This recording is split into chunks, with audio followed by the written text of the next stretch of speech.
안녕하십니까. 에듀앙닷컴 운영자 강쌤입니다. 자, 이번 시간에는 에너지관리 기능사 필기 기출문제 2014년도 4회차 1번부터 보도록 하겠습니다. 자, 1번 연관식 보일러의 특징으로 틀린 것은? 이라고 했죠. 연관 보일러는 뭐예요? 원통형 보일러라고 했잖아요. 자, 그래서 이 원통형 보일러 중에서도 우리 횡형 보일러가 있었어요. 자, 그래서 횡형 보일러의 종류가 크게 세 가지인데 노통 보일러, 연관 보일러, 노통 연관 보일러가 존재한다라고 했잖아요. 그래서 뭐 정확한 명칭은 횡형 노통, 횡형 연관, 횡형 노통 연관 이렇게 될 텐데 그냥 약식으로 우리 노통 연관, 노통 연관으로 부릅시다. 자, 그래서 일단은 노통 보일러를 한번 그려볼게요. 노통 보일러는 이 원형 동체 내부에 원형이니까 원형 보일러겠죠. 자, 그래서 이 동체 내부에 노통만 이런 식으로 들어가 있는 거를 우리가 노통 보일러라고 부르는 거죠. 자, 그래서 이 노통이 결과적으로 뭡니까? 연소실이 되는 거예요. 연소실. 그리고 이 보일러의 이름을 노통 보일러 라고 부르는 거고요. 이 문제에서 다루고 있는 연관 보일러는 어떻게 생겼어? 똑같은 원통형 보일러지만 이 녀석은 연소실이 외부에 노출돼 있다라고 했죠. 그래서 외분식입니다. 이런 식으로 생겨가지고 굴뚝이 요렇게 만들어집니다. 이때 이 연소실, 이 밑에가 연소실이잖아요. 연소실에 이 연소가스를 연관을 설치해서 연관 내부로 연소가스를 이동시키면서 전열 교환한다라고 했습니다. 자, 이때 이 연관 보일러는 연소실이 바깥에 설치가 되는 거죠. 그래서 외분식이라고 합니다. 자, 그리고 이 녀석을 우리가 연관 보일러 이렇게 불렀었죠. 그리고 두 가지를 합치면 뭐죠? 노통 연관 보일러가 된다라고 했습니다. 자, 이때 가장 효율이 좋은 거는 사실상 두 가지를 합쳐놓은 노통 연관 보일러지만 이 두 가지 중에서 효율이 좋은 거는 연관식이 되는 거죠. 왜 그래요? 노통 보일러는 전열 면적이 이 노통밖에 없단 말이야. 근데 연관 보일러는 어때요? 이 관 모두가 전열 면적이잖아. 즉 전열 면적이 크다라는 소리입니다. 그렇기 때문에 우리 연소 효율, 전열 효율은 이 연관 보일러가 노통 보일러보다는 좋다라고 보시면 돼요. 자, 그렇다면 이 특징을 기억하고 문제 1번 연관식 보일러의 특징 설명으로 자, 틀린 것은 이라고 했죠. 그래서 1번부터 보면 동일 용량인 노통 보일러에 비해 설치 면적이 적다. 그렇죠. 두 개의 용량이 같을 경우에는 전열 효율이 연관 보일러가 좋기 때문에 크기가 작아져도 되는 거죠. 같은 용량이라고 했을 때. 자, 그렇기 때문에 1번은 맞습니다. 그 다음 2번에 보시면 전열 면적이 커서 증기 발생이 빠르다. 맞죠? 전열 효율이 큰 만큼 증기 발생 속도 역시 빠르다라고 볼 수가 있겠지. 자, 그 다음 3번에 보시면 외분식은 연료 선택 범위가 좁다라고 돼 있는데 자, 연관 보일러는 어때요? 이 연소실 자체가 외분식이고요. 외분식이기 때문에 내부 청소가 쉽잖아. 그렇기 때문에 질이 조금 나쁜 연료도 사용이 가능하다. 즉 연료의 선택 범위가 넓다. 크다라고 봐야 되는 거예요. 자, 그렇기 때문에 틀린 거는 3번이죠. 외분식은 연료 선택 범위가 좁다가 아니고요. 외분식이기 때문에 연료 선택 범위가 크다 또는 넓다 이렇게 해줘야 되는 겁니다. 그리고 4번 같은 경우는 뭐 양질의 급수가 필요하다. 이거는 왜 그래요? 동체 내부가 연관으로 이루어져 있잖아요. 자, 그래서 노통 보일러랑 비교했을 때 동체입니다. 동체, 연소실이 아니에요. 노통 보일러는 동체 내부의 구조가 간단한 편이고 연관 보일러는 동체 내부의 구조가 복잡하죠. 그렇기 때문에 연관 보일러가 동체 내부 청소가 어려워. 그러니 당연히 급수 처리에 신경을 써야 된다라는 소리입니다. 자, 그래서 1번, 2번, 4번은 다 맞는 거고 틀린 것은 3번이 되겠죠. 자, 그 다음 2번 보겠습니다. 보일러의 수위 제어에 영향을 미치는 요인 중에서 보일러 수위 제어 시스템으로 제어할 수 없는 것은? 이라고 했네요. 자, 우리가 알고 있는 보일러 자동 급수 제어 줄여서 FWC 이거 뭡니까? 피드 워터 컨트롤이라고 하죠. 자, 이 보일러 자동 급수 제어에서 우리가 제어할 수 있는 요소는 총 3가지라고 있습니다. 뭡니까? 수, 증, 급. 그래서 3요소식이 수증급이고 하나씩 줄이면 되죠. 2요소식은 수증, 그리고 1요소식은 수. 그래서 수위 증기 급수량을 제어한다라고 했습니다. 자, 그렇다면 이 문제에서 제어할 수 없는 것은 1번 급수 온도가 되겠죠. 자, 그래서 2번에 틀린 것은 1번입니다. 자, 그다음 3번 보겠습니다. 보일러에서 기체 연료의 연소 방식으로 가장 적당한 것은 이라고 했네요. 기체 연료 어떻게 돼요? 기체가 쭉 퍼지면서, 즉 확산하면서 연소하게 되죠. 그래서 3번의 답은 2번이고 참고적으로 해설 봅시다. 고체 연료 같은 경우는 분해 연소, 표면 연소라고 돼 있죠. 분해는 뭡니까? 우리 강목, 목재 생각하시면 돼요. 이 목재가 타면 어떻게 되죠? 짝짝짝 짜갈라진단 말이에요. 즉 분해하면서 타는 거예요. 그래서 분해 연소라고 하고, 표면 연소는 석탄 표면이 빨갛게 달아오르면서 연소하게 되죠. 그래서 표면이 연소한다라고 해서 표면 연소. 그래서 목재라든가 석탄이라든가 이런 거 다 뭐예요? 고체야. 즉 고체 연료가 되는 거고, 그 다음 액체 연료는 어떻게 된다? 액체가 증발하면서 연소하게 되는 겁니다. 자, 그 다음에 기체 연료 같은 경우는 나오죠. 확산연소, 예온합연소. 자, 이렇게 기억을 좀 해주시면 좋을 것 같아요. 자, 그러므로 3번에 기체 연료의 연소 방식은 2번 확산연소. 자, 그 다음 4번 문제 보겠습니다. 수관식 보일러의 특징에 대한 설명으로 틀린 것은 이라고 했네요. 자, 요런 수관식 보일러의 특징이 나올 때는 뭐랑 비교를 하라고 했습니까?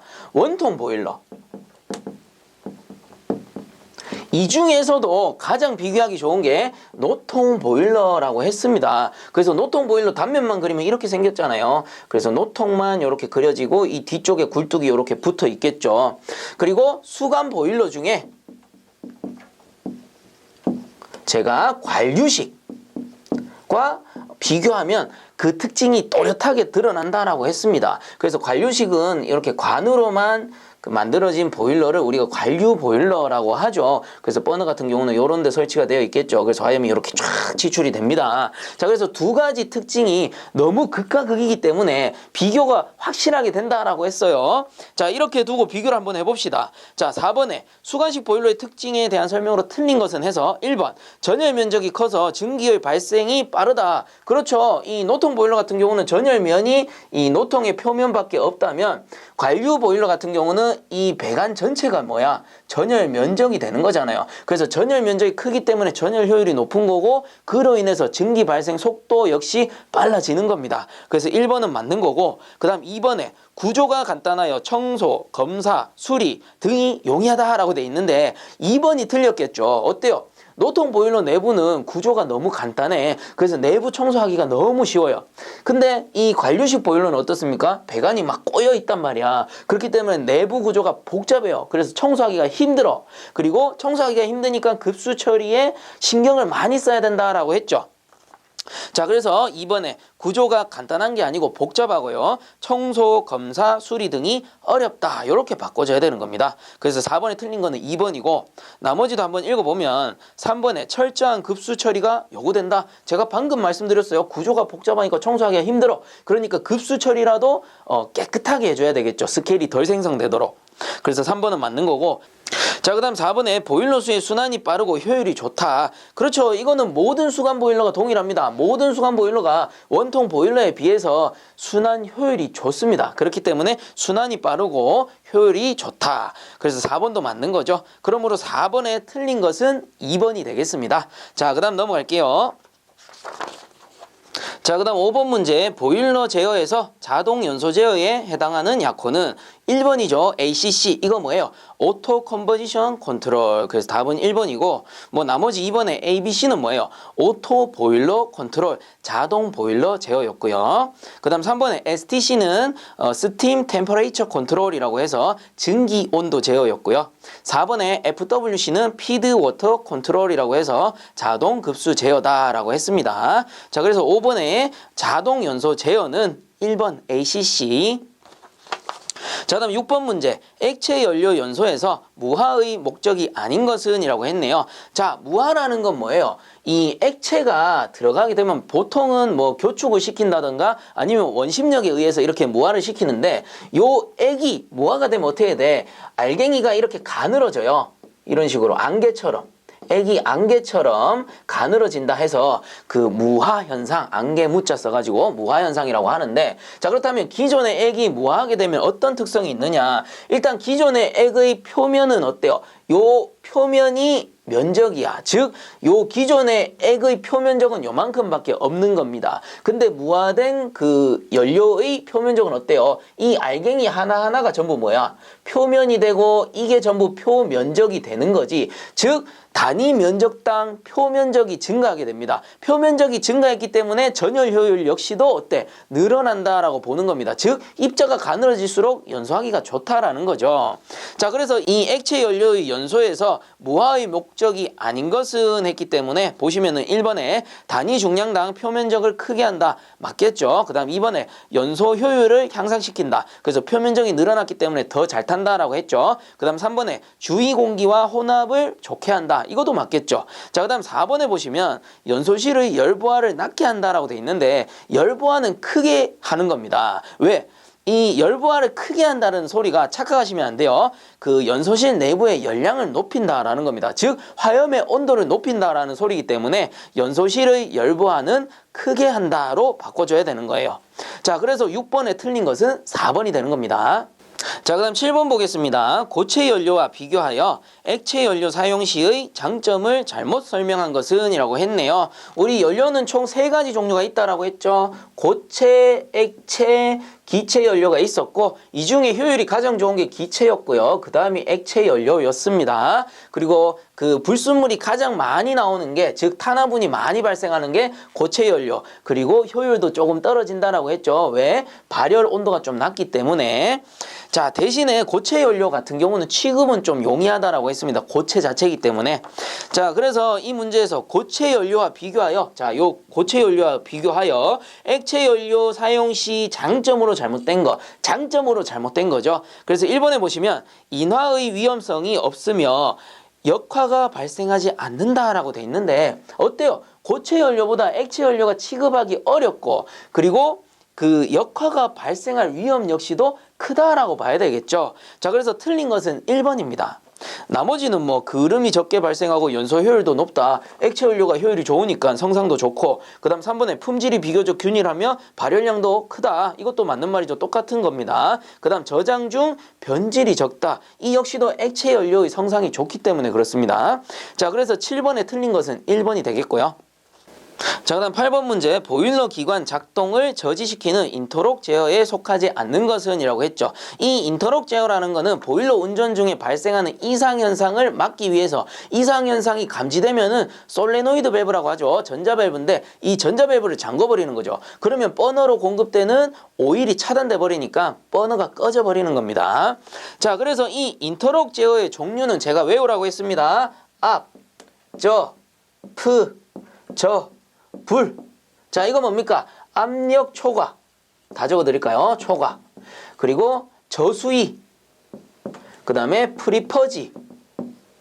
그 다음에 저연소. 그 다음 불착화. 인터록이라고 했죠. 그래서 압력 초과는 이상 압력 발생 시, 즉 동체 내부의 압력이 너무 올라갔을 때 위험하니까 인터록이 작동하는 거고, 그 다음 저수위는 수위가 너무 감소했을 때 그 상태로 과열하게 되면 폭발 사고로 이어질 수 있다라고 했죠. 그래서 저수위 시에 그 버너를 차단하는 겁니다. 정확히는 솔레노이드 밸브를 잠그는 거고요. 그 다음 프리퍼지 같은 경우는 프리퍼지가 제대로 행해지지 않았다라고 판단되면은 인터록이 작동하는 거고, 저연소 인터록, 제대로 연소하지 않을 때도 인터록이 작동하고요. 그 다음 불착화, 그 화염이 제대로 붙지 않았을 때 이상현상이 발생했죠. 그래서 이때도 인터록을 작동시키는 겁니다. 자, 그렇다면 이 문제에서 인터록 제어에 속하지 않는 것은 뭡니까? 2번이지. 저압력 인터록. 저압력은 뭐예요? 지금 압력이 크게 높지 않으니까 보일러는 어때? 크게 위험하지 않은 상황이란 말이야. 그렇기 때문에 굳이 인터록이 작동할 필요는 없죠. 그래서 압력이 초과했을 경우에 작동하는 게 인터록입니다. 자, 그러므로 8번에 틀린 것은 2번이 되는 거고요. 자, 그 다음 9번 보겠습니다. 랭커셔 보일러는 어디에 속하는가? 답은 4번 노통 보일러죠. 자, 그래서 노통 보일러는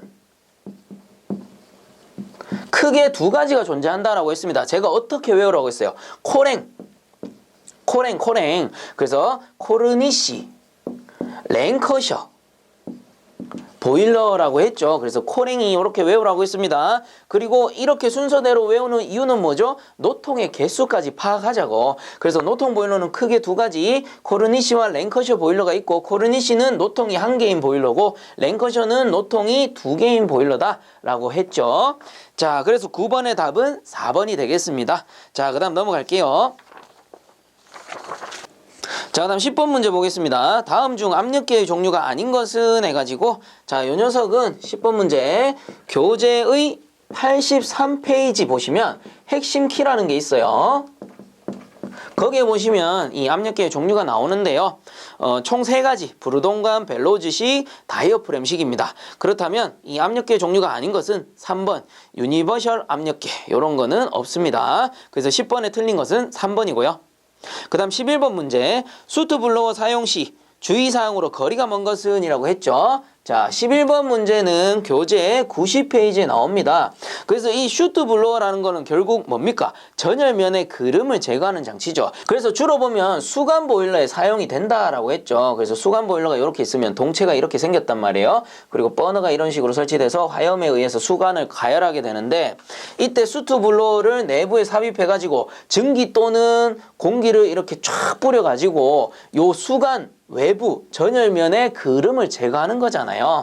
자, 그리고 수간 보일러 같은 경우는 이 뒤쪽에 이렇게 굴뚝이 설치가 됩니다. 자, 그렇다면 이렇게 놓고 이 수트 블로어 사용 시 주의사항으로 틀린 것은 해가지고 찾아보자고요. 1번에 한 곳으로 집중하여 사용하지 말 것. 그렇죠. 어느 한 부분을 집중 가열하게 되면 그 부분이 과열되고 잘못하면 파손될 우려가 있단 말이에요. 그래서 1번은 맞는 거고, 그 다음 2번 분출기 내의 응축수를 배출시킨 후 사용할 것. 그렇죠. 이 수트 블로어가 가동되는 동안에는 보일러의 부하 역시도 어느 정도 상승돼 있는 상태입니다. 그래서 보일러의 부하가 50%가 넘어야 수트 블로어를 사용할 수 있죠. 왜? 여기서 제거되는 그름들이 다 불려나가야 되니까. 자, 이때 내부에 응축수가 존재하면 어떻게 되죠? 이 응축수가 막 날리잖아. 날리다가 응축수가 배관이나 기타 다른 부분을 때려버린단 말이에요. 즉 수격작용이 발생할 수 있는 거예요. 그렇기 때문에 분출기 내의 응축수를 배출시킨 후 사용할 것 맞습니다.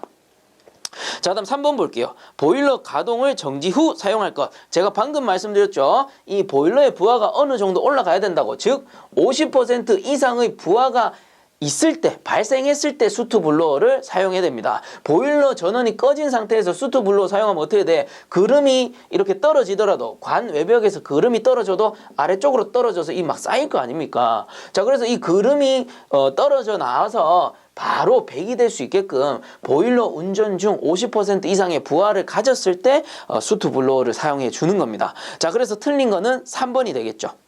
그 다음 4번도 보시면 연도 내 배풍기를 사용하여 유인 통풍력을 증가시킬 것. 유인 통풍을 증가시키면 그만큼 그름이 더 잘 불려 나갈 겁니다.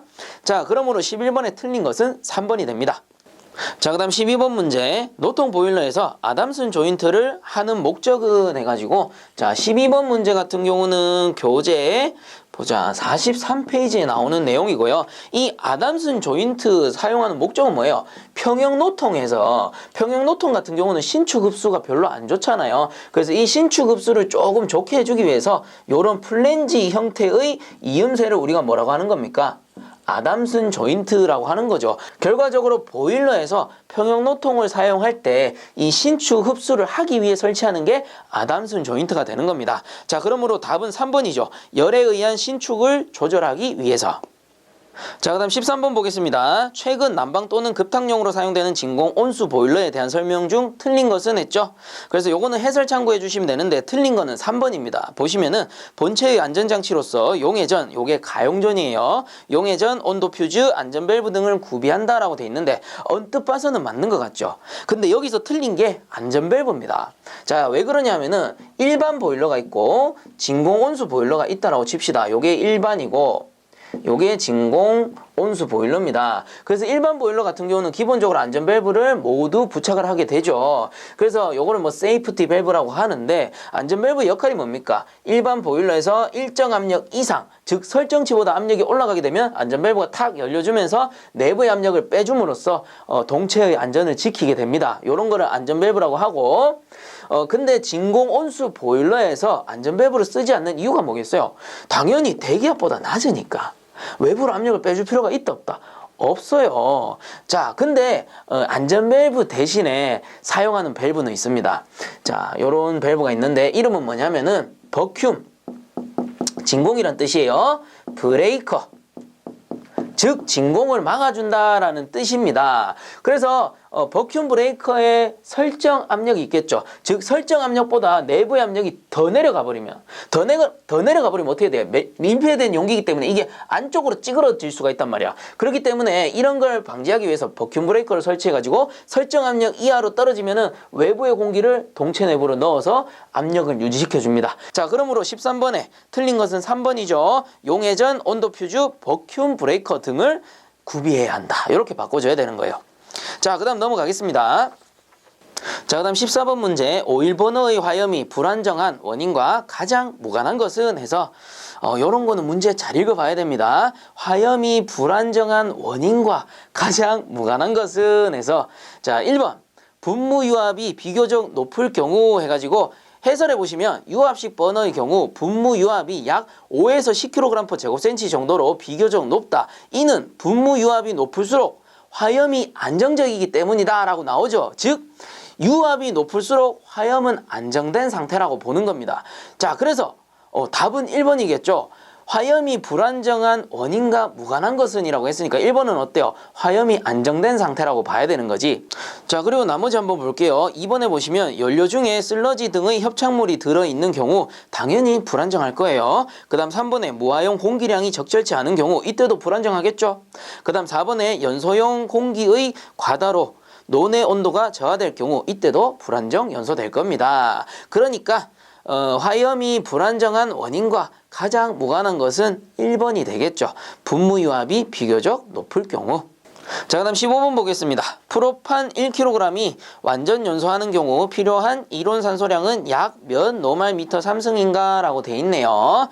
자, 프로판 완전 연소 공식 C3H8 더하기 O2 산소랑 연소하겠죠. 그러면 CO2랑 수분이 발생합니다. H2O. 자, 이때 C가 3개네요. 그럼 C가 3개인 거고 그 다음 H가 8개네요. 그러면 H2니까 4개. 그래서 4, 2, 8이 되는 거예요. 자, 그리고 산소량은 어떻게 됩니까? 3 곱하기 2 하면은 자, 일단 여기가 6개. 그 다음 뒤쪽에 4 곱하기 1이니까 4개가 되는 겁니다. 즉 더하면 몇 개야? 10개가 되는 거야. 그러면 O2니까 몇 개가 필요한 거죠? 5개 하면은 완전 연소 된다라는 겁니다. 자, 그러면 여기서 적어 볼게요. C3H8. 자, 12 곱하기 3 하면은 36이고, 그 다음 더하기 8 하면 얼마예요? 44kg이 되는 거지. 즉, 프로판이 44kg 탈 때 산소량은 어떻게 되는 거예요? 5몰이잖아. 그래서 5몰 곱하기 아보가드로의 법칙에 의해서 22.4를 곱해주면 이게 단위가 어떻게 되는 거야? 노말 미터 3승이 되는 겁니다. 즉 44kg 연소할 때 탈 때 5 곱하기 22.4 노말 미터 3승계의 산소가 필요하다라는 소리니까 자, 이때 1kg이 연소하기 위해서는 X 노말 미터 3승의 산소량이 필요하다라는 소리와 같죠. 자, 이렇게 해놓고 풉니다. 이렇게 2개 곱하고 이렇게 2개 곱해주면 됩니다. 단위는 이제 생략할게요. 5 곱하기 22.4 곱하기 1은 44 곱하기 X가 됩니다. 자, 그러면 X를 구해야 되니까 44 내려버리면 되겠죠. 나누기 44. 는 X가 나옵니다. 자, 그래서 이대로 구해보게 되면은 답이 2.55 노말 미터 3승이 되는 거예요. 자, 그래서 15번의 답은 2번이 됩니다. 자, 그 다음 16번 스팀헤더에 관한 설명으로 틀린 것은 이라고 했네요. 자, 요 스팀헤더 16번 같은 경우는 교재 68페이지에 나오는 내용이 되겠고요. 이 헤더라는 거는 일종의 분배기입니다. 그래서 보일러가 이렇게 존재할 때 가운데서 한번 모으는 거죠. 스팀 헤더. 그래서 주증기관을 이렇게 연결하게 되고 여기에서 이제 각실에 필요한 증기를 보내주게 됩니다. 물론 각실에서 되돌아오는 환수 헤더도 있는 거죠. 그래서 얘가 이제 주증기 헤더, 증기를 보내준다라고 해서 그리고 이게 되돌아온다라고 해서 환수 헤더. 그래서 이렇게 해서 보일러 쪽으로 환수해주게 되는 겁니다. 자, 그렇다면 이 스팀 헤더에 관한 설명으로 틀린 것은 해가지고 1번 보일러 주증기관과 증기관 사이에 설치한다. 그렇죠. 요게 주증기관이고 그리고 얘들이 다 뭐야? 각실, 각층 요런 데 보내주는 증기관이 되는 거예요. 그래서 주증기관과 증기관 사이에 이 헤더를 설치하게 되고 그 다음 2번에 송기 및 정지가 편리하다. 그렇죠. 여기에 전부 밸브가 한 개씩 다 달려있단 말이에요. 그래서 내가 필요한 만큼 필요한 장소에 보내줄 수 있는 겁니다. 그래서 1번, 2번 다 맞고, 그 다음 3번에 보시면 불필요한 장소에 송기하기 때문에 열 손실이 증가한다라고 돼 있는데, 불필요한 장소 밸브 잠궈버리면 되죠. 그래서 틀린 거는 3번이겠죠. 불필요한 장소에 송기하기 때문이 아니고 꼭 필요한 장소에만 송기할 수 있기 때문에 열 효율이 증가한다, 이렇게 봐야 되는 거지. 자, 그리고 4번 같은 경우는 뭐 증기의 과부족을 일부 해소할 수 있다, 요거도 맞는 겁니다. 자, 그러므로 16번에 틀린 것은 3번.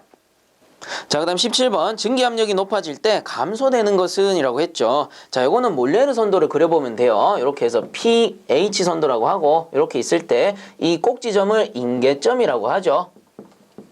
자, 이때 어느 증기의 성상인데 이 증기의 압력이 올라갈수록 감소되는 것을 찾으라 라고 했습니다. 자, 이때 우리가 인계점을 한번 보자고요. 이 증기가 이렇게 계속 압력이 올라가다가 인계점을 탁 돌파해버리면 어떻게 됩니까? 이 내부, 습증기 구역 내부에서는 액체도 될 수 있고, 그리고 뭐 기체도 될 수 있지만, 인계점을 탁 돌파해버리면 항시 이 증기는 기체 상태로밖에 존재할 수 없다라고 했죠. 그거는 왜 그렇습니까? 인계점의 증발 잡열이 0kcal/kg이기 때문에 인계점을 넘어가 버리면, 즉 압력이 인계 압력을 넘어가 버리면 항시 기체 상태로, 즉 잡열이 없기 때문에 상태 변화가 일어날 수 없다라는 겁니다. 자, 그러므로 다시 역으로 생각하면 이렇게 볼 수 있는 거죠. 압력이 점차 증가하면 증가할수록 잡열은 어떻게 되는 겁니까? 감소한다라고 봐야 되는 거지. 자, 그래서 17번에 증기 압력이 높아질 때 감소되는 것은 증발 잡열이 되는 겁니다. 자, 그 다음 18번 보겠습니다. 500W의 전열기로서 2kg의 물을 18도씨로부터 100도씨까지 가열하는데 소요되는 시간은 얼마인가 라고 했네요.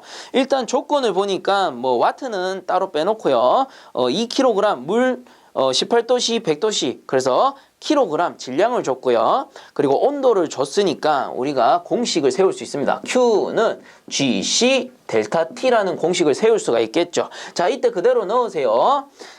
지금 물의 무게가 2kg이고 물의 비율은 1kcal/kg의 도시죠. 그 다음 곱하기 온도차는 100도씨 마이너스 18도씨니까 요게 도시가 된단 말이에요. 그러면 단위 환산을 해보면 도시 사라지고 그 다음 킬로그램 사라지니까 단위는 뭐가 돼? 킬로칼로리만 남는 거예요. 자, 그러므로 Q의 값은 계산해 보시면 이게 164kcal가 나옵니다. 자, 이때 문제에서 찾고자 하는 거는 시간이에요. 그리고 보기에 보시면 아시겠지만 시간이 뭐 1시간이 아니고 분을 찾는 거야. 자, 그렇다면 일단 킬로칼로리는 우리가 구해놨으니까 지금 그 다음 주어진 조건이 뭐야? 500W란 말이야. 이거를 열량으로 바꿔야 되겠지. 그래서 1kW는 860kcal/h와 같잖아요. 그러니까 500W를 킬로와트로 바꾸면 어떻게 되죠? 500W를 킬로와트로 하나, 둘, 셋 하면 0.5kW란 말이야. 그래서 0.5 킬로와트 곱하기 860 해버리면 단위가 이걸로 바뀌죠. 자, 그래서 구해보면 요 녀석이 430kcal/h가 됩니다. 자, 그러면은 요 두 가지의 열량을 가지고 시간을 찾으면 되는 거야. 어떻게 찾느냐? 자, 열량 164, 이제는 단위 환산하는 겁니다. 킬로칼로리죠. 그리고 나누기 430. 얘는 뭐야? 킬로칼로리 퍼 아워란 말이야. 그러면 킬로칼로리 사라지고 시간만 남아. 그래서 아워가 나와야. 근데 보기에서도 나오지만 시간이 아니고 뭐예요? 분이잖아. 분이기 때문에 어떻게 하는 거예요? 1시간은 60분이죠. 그렇기 때문에 곱하기 60 민 퍼 아워가 되는 거지, 엄밀히 따지면. 그래서 아워는 날아가고 민만 남는 거예요. 자, 이렇게 구해보시면 답은 22.88 민이 되는데 여기서 반올림하게 되면 23분이 되는 거죠.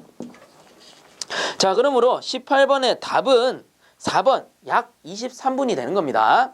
자, 그 다음 넘어갈게요. 자, 그 다음 19번 보겠습니다. 사이클론 집진기의 집진율을 증가시키기 위한 방법으로 틀린 것은 이라고 했죠.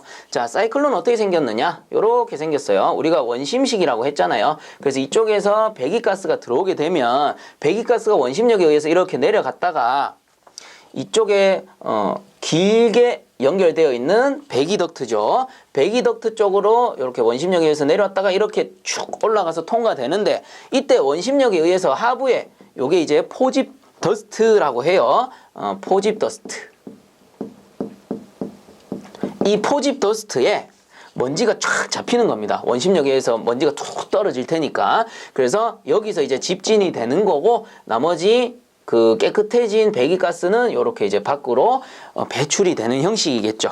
자, 이때 이 사이클론 집진기의 집진율을 증가시키기 위한 방법으로 틀린 것은 해서, 틀린 거는 1번이에요. 사이클론의 내면을 거칠게 처리한다라고 돼 있는데, 사이클론의 내면을 매끄럽게 해줘야 됩니다. 왜냐하면은 결국은 원심력이잖아. 이게 원심력을 많이 받으려면 표면이 거친 것보다는 매끄러운 게 좋단 말이에요. 자, 그렇기 때문에 틀린 것은 1번입니다. 자, 그 다음 20번 보겠습니다. 연소가스와 대기의 온도가 각각 250도씨, 30도씨이고 연도의 높이가 50m일 때 이론 통풍력은 약 얼마인가? 단, 연소가스와 대기의 비중량은 각각 1.35kg/노말미터 3승, 1.25kg/노말미터 3승이다 라고 돼 있네요. 자, 이 20번 문제 같은 경우는 교재 116페이지에 나오는 공식들 중에 하나인데, 자, 이 문제 같은 경우는 온도도 좋고 비중량도 좋기 때문에 우리는 이 공식을 써야 됩니다. Z는 273H에 TA분의 RA 마이너스 TG분의 RG라는 공식을 써야 됩니다. 그리고 이론 통풍력이기 때문에 이대로 가는 거고요. 예를 들어 실제 통풍력을 구해라라고 했다면 곱하기 0.8만 넣어주시면 돼요. 자, 이건 참고적으로 보시면 되고, 자, 그래서 여기에서 일단 요 TA라는 건 뭐예요? 에어, 공기거든. 그래서 공기의 절대 온도고, 요거는 RA는 공기의 비중량입니다. 그리고 TG, 요 G라는 건 가스, 즉 배기가스, 연소가스거든. 그래서 배기가스의 절대 온도, 배기가스의 비중량이 되는 거겠죠. 자, 그러면 그대로 넣자고요. 이렇게 해서 273 곱하기 높이가 50m에다가 해가지고 공기의 절대 온도가 273 더하기 30 분의 비중량이 1.25 마이너스 가스, 연소가스죠. 연소가스의 온도가 273 더하기 250 분의 비중량이 1.35라고 돼 있네요. 자, 이렇게 해서 계산기로 계산을 해보시면 21.08ml 아쿠아가 나올 겁니다. 자, 그래서 20번의 답은 1번 21.08. 자, 그다음 21번 보겠습니다. 보일러의 여열을 이용하여 증기 보일러의 효율을 높이기 위한 부속 장치로 만든 것은 해서, 자, 보일러의 여열이라는 건 뭐예요? 남는 열. 그래서 남는 열은 뭐야? 버리는 열이잖아. 그래서 쉽게 말하면 폐열을 회수하는 장치를 골라라 이 말이에요. 그래서 폐열 회수 장치 뭡니까? 과제 절공이에요. 그래서 답은 2번입니다. 절탄기, 공기 열기, 과열기죠. 자, 그 다음 22번 볼게요. 보일러에서 발생하는 증기를 이용하여 급수를 하는 장치는 답은 2번 인젝터죠. 그래서 22번 같은 경우 교재 60페이지에 나오는 내용이고, 이 인젝터라는 건 뭐예요? 이렇게 생겨가지고 이쪽에 증기가 보내어지면 여기 틈이 좁아진단 말이에요. 그럼 교축 현상이 발생하죠. 교축 현상에 의해서 압력과 온도는 떨어지고 엔탈피는 일정할 겁니다. 그래서 압력과 온도가 떨어지니까 여기에다가 수조를 이렇게 연결하는 거야. 엄밀히 따지면 급수 탱크겠죠. 그래서 급수 탱크에서 배관을 탁 연결해 놓으면 어떻게 됩니까? 이 배관 내부로 물이 쭉 빨려 올라와서 토출되겠죠. 토출되면 이거를 어떻게 한다? 보일러에다가 연결해가지고 급수를 행하는 장치입니다. 그렇기 때문에 인젝터라는 거는 무동력 급수 장치의 일종이었고, 항시 보일러가 운전이 되어야지만 동작된다라고 했습니다. 자, 그래서 22번의 답은 2번이네요. 자, 그 다음 넘어가겠습니다. 자, 그 다음 23번. 다음 중 특수 보일러에 속하는 것은 이라고 돼 있네요. 자, 요 23번 같은 경우는 교재 39페이지에 보시면 나옵니다. 그래서 이 특수 보일러는 여기에서 4번 슈미트 보일러예요. 그래서 요 슈미트 보일러라는 거는 특수 보일러 중에 간접 가열식 보일러고, 그리고 요 간접 가열식 보일러는 우측에 해설해 보면 나오지만 슈미트 보일러와 레플러 보일러가 있다라고 나오죠. 그리고 나머지 살펴보면은 1번에 벤슨, 2번에 슐처, 3번에 소형 관류 보일러는 얘들은 전부 뭐냐면은 수간 보일러 중에 관류 보일러입니다. 그래서 제가 이 수간 보일러 중 관류 보일러 암기하는 법 가르쳐 드렸잖아요. 어떻게 외웁니까? 벤슐 엣지 이렇게 벤슐 엣지. 그래서 엣지 있게 외워줘라. 더하기 뭡니까? 소형 관류 보일러. 이건 뭐 굳이 말하지 않아도 관류라는 거 알 수 있으니까 여기서는 제가 제외했었습니다. 그래서 이게 뭐다?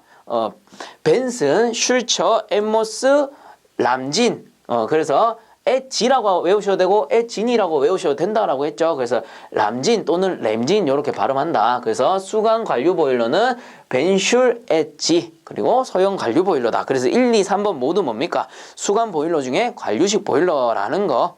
자, 그리고 23번의 특수 보일러인 것은 4번 슈미트 보일러다라는 겁니다.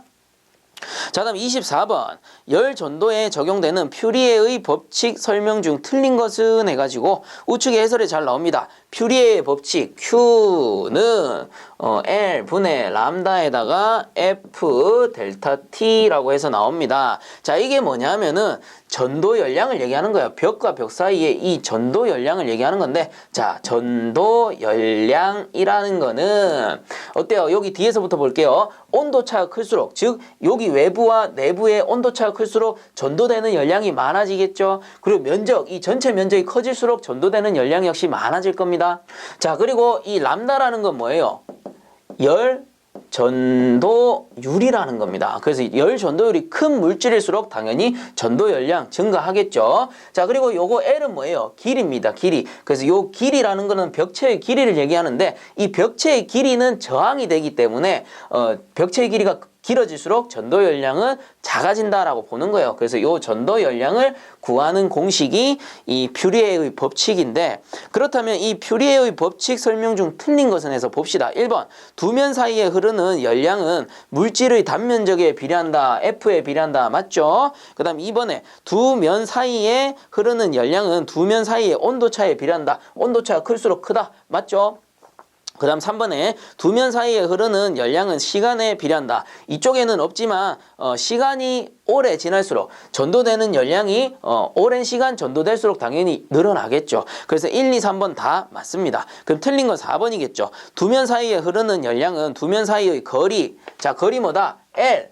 L이 어때요? 반비례합니다. 비례하는 게 아니고 반비례하죠. 그래서 24번에 틀린 거는 4번입니다. 자, 그 다음 25번 건포화 증기의 엔탈피와 포화수의 엔탈피 차는 해서 나오는데 답은 2번 잡열이에요. 그래서 이것도 사실 몰레르 선도를 그려보면 나오는 건데 pH 선도 이렇게 있죠. 이렇게 있을 때 요 인계점이고 이쪽으로 떨어지는 게 포화 액선, 그리고 이쪽으로 떨어지는 게 건포화 증기선이란 말이에요. 자, 이때 이 건포화 증기선의 점과 이 포화액 증기선의 점을 딱 나란하게 놨을 때 같은 압력일 경우입니다. 요 사이를 우리가 잡열 구간이라고 해요. 즉, 요 잡열 구간에서만 증기의 상태가 변한다라는 겁니다. 즉, 이 말은 잡열이라는 거는 어떤 증기의 그 잡열이라는 거는 결과적으로 건포화 증기 마이너스 포화액의 엔탈피 차와 같다라는 겁니다. 즉, 이 엔탈피와 이 엔탈피, 요 구간이 이 물질이 가지고 있는 잡열이라는 소리예요. 자, 그러므로 25번의 답은 2번. 자, 그 다음 26번에 보일러 연소실이나 연도에서 화염의 유물을 검출하는 장치가 아닌 것은 해서 화염 검출기가 아닌 것은이죠. 그래서 화염 검출기는 플레임 로드, 플레임 아이, 스택 스위치죠. 그럼 아닌 거는 1번 스테빌라이저죠. 이 스테빌라이저는 뭡니까? 보염기라고 합니다. 그래서 우리가 보염 장치라고 하는데 이거 외우는 거 어떻게 외웁니까? 윈, 컴스 이렇게 외웠죠. 그래서 이거 뭐야? 윈드박스, 그리고 버너타일, 컨버스터. 뭐 교재에서는 컨버스터, 콤버스터 이렇게 나오기도 하더라고요. 그 다음 마지막 게 스테빌라이저. 그리고 이 스테빌라이저를 다른 말로 보염기라고도 합니다. 자, 즉 스테빌라이저라는 거는 보염장치에 속한다. 그러므로 26번에 틀린 것은 1번이 되겠죠. 자, 그다음 27번 보일러에서 실제 증발량 kg/h를 연료 소모량 kg/h로 나눈 값은이라고 돼 있네요. 자, 그래서 요거 우리 앞에서 배웠습니다. G 나누기 GF라고 해서 실제 증발량 나누기 연료량 하면은 증발 배수라고 배웠죠. 자, 그리고 참고적으로 GE 나누기 GF 하면 어떻게 됩니까? 이게 환산 증발량 또는 상당 증발량이라고 했잖아. 그렇기 때문에 요거는 환산 증발 배수 또는 뭡니까? 상당 증발 배수가 된다라고 했죠. 자, 그래서 27번에 이 문제에서 찾고자 하는 답은 뭡니까? 요 녀석이죠. 실제 증발량 나누기 연료 소모량. 자, 그래서 27번의 답은 1번 증발 배수입니다. 자, 그 다음 넘어갈게요.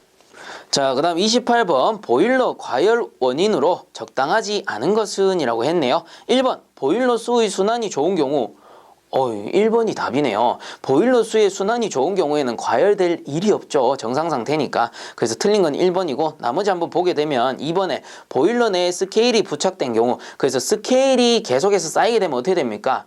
이 전열도 방해하게 되고, 그리고 스케일 자체에 열이 축적되다 보니까 결국은 과열되는 거죠. 그래서 2번은 과열 원인 맞고, 그 다음 3번에 보일러 내에 유지분이 부착된 경우, 이것도 스케일과 같은 현상입니다. 결과적으로 과열돼요. 그 다음 4번에 국부적으로 심하게 복사열을 받은 경우, 어느 한 부분이 국부적으로 과열된 경우죠. 그래서 2, 3, 4번 모두 과열 원인이 되는 겁니다. 자, 그러므로 28번에 틀린 것은 1번. 자, 그다음 29번 고압, 중압, 보일러 급수용 및 고양정 급수용으로 쓰이는 것으로 임펠러와 안내 날개가 있는 펌프는 해서, 자, 29번 문제 같은 경우는 교재 59페이지를 참고하시면 되고요. 자, 여기서 가장 중요한 건 뭐야? 안내 날개가 있다라고 했기 때문에 답은 2번 터빈이 됩니다. 그래서 터빈 펌프가 답이고요. 만약에 안내 날개가 없다라고 하면은 볼류트 펌프가 되겠죠. 자, 그러므로 29번의 답은 2번이 됩니다. 자, 그 다음 30번 문제 온수난방 배관 시공법의 설명으로 잘못된 것은 했죠. 한번 보면 1번 온수난방은 보통 250분의 1 이상의 끄돌린 구배를 주는 것이 이상적이다 라고 돼 있습니다. 요거 맞아요. 이게 무슨 말이냐면 보일러가 이렇게 있을 때 이 온수 보일러란 말이야. 그래서 온수 보일러의 주관 같은 경우는 시작 지점부터 이렇게 올립니다. 250분의 1 구배로. 자, 이게 무슨 말이냐면은 이쪽에 팽창 탱크 쪽으로 이렇게 올리는 거거든요. 그래서 팽창 탱크 쪽으로 올려주는 이유가 뭐야? 이게 공급되면서 불응축 가스는 자연스럽게 팽창 탱크에서 제거가 되라고 이렇게 구배를 주는 겁니다. 약간 위쪽으로, 즉 끝을 올린다, 끝을 올린다, 끝 올린 구배를 한다라는 거예요. 자, 그 다음 2번 수평 배관에서 광경을 바꿀 때는 편심 레듀셔를 사용하는 것이 좋다. 그렇죠. 이 응축수 체류를 방지하기 위해서 편심 레듀셔를 설치해 주는 게 좋죠. 수평 주관에서는. 자, 그 다음 3번에 지관이 주관 아래로 분기될 때는 45도 이상 끝내린 구배로 배관한다. 즉 요게 이제 주관이면 지관, 각실로 들어가는 방열기 쪽으로 들어가는 지관 같은 경우는 내려갈 경우에는 45도 정도의 끝내린 구배, 이렇게 끝을 내린다라는 뜻이에요. 그래서 끝내린 구배로 하는 것이 이상적이다. 그래야지 중력에 의해서 자연스럽게 이렇게 방열기 쪽으로 공급이 될 거 아닙니까? 자, 그래서 1, 2, 3번 다 맞고 틀린 거는 4번이겠죠. 팽창 탱크에 이르는 팽창관에는 조종용 밸브를 단다라고 돼 있는데 이 팽창 밸브 하부, 즉 팽창관이라고 합니다. 이 팽창관에는 어떠한 밸브 장치도 연결해서는 안 된다라고 했죠. 자, 그러므로 30번에 틀린 것은 4번이 되겠네요. 자, 이렇게 해서 이번 시간 마치도록 하고요. 본 강의가 도움되셨다면 구독과 좋아요 부탁드리겠습니다. 자, 수고들 많이 하셨습니다.